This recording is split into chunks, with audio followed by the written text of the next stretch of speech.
মাননীয় স্পিকার, আমার কাছে একটি বই আছে, মতিউর রহমান রিন্টুর লেখা আমার ফাঁসি চাই।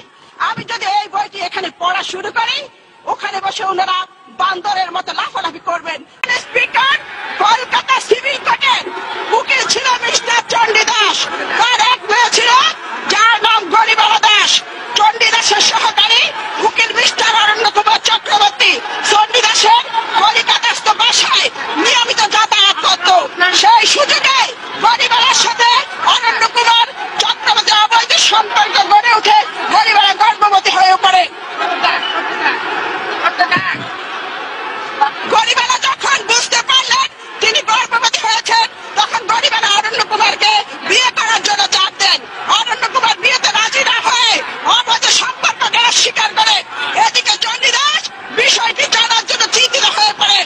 এরই মধ্যে গরিবালা 12/12/1920 তারিখে একটি পুত্র সন্তানের জন্ম দেয়। তার নাম হয় দেবদাস চক্রবর্তী।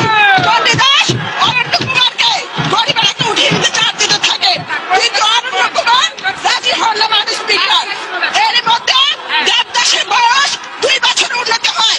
চণ্ডী দাস হতাশাগ্রস্ত হয়ে পড়েন, ভীষণভাবে অস্বস্তি বোধ করে।